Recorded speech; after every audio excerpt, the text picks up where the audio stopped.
બલિહારી જાઉં એમ ઘણું મનોહાર વિનંતી કરતા પૂછે છે. પુષ્ટિ ધર્મ જીવને પ્રાપ્ત થયો પછી જીવની ગતિ શું થાય, તેનું ફળ તેને શું મળે? એટલે કે પુષ્ટિ માર્ગમાં આવ્યા પછી જીવની ગતિ એટલે કે જીવને આગળ શું છે, આ જન્મ પછી આગળ શું છે અને એને ફળ શું મળે? હવે જવાબ આપે છે મહારાજ, અરે વૈષ્ણવો, तुम सब यह जानो जैसे कल्पवृक्ष चिंतामणि और अमृत को पान करने वालों को दरिद्रता की चिंता और मृत्यु को भय कैसो. એટલે આ કલ્પવૃક્ષ છે, ચિંતામણી છે અને અમૃત છે, એ એવી વસ્તુ છે જેનાથી દરિદ્રતા જતી રહે, અમૃતનું પાન કરવાથી મૃત્યુનો ભય ન રહે. તો આવી બધું જેની પાસે હોય વસ્તુ, તો એને શેનો ભય લાગે?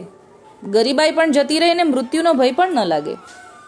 જો જાને અમૃત કો પાન કિયો પછી મૃत्यु को भय कहाँ रहो. जो अपने आप कल्पवृक्ष चिंतामणि और अमृत को छांट दे तो सब ठोर दरिद्रता को भय है. એટલે કે જ્યારે અમૃતનું પાન કરી લીધું પછી મૃત્યુનું ભય ન હોય, પણ જો કલ્પવૃક્ષ છોડી દીધું અને અમૃત છોડી દીધું તો પછી ગરીબાઈ આવતા વાર ન લાગે. અમૃતને છોડીને વિષ્ણુ પાન કરી લે તો મૃત્યુ કહા છોડેગી. એટલે કે વિષ્ણુ પાન કર્યા પછી મૃત્યુ શું છોડશે? ના, મૃત્યુ આવશે જ.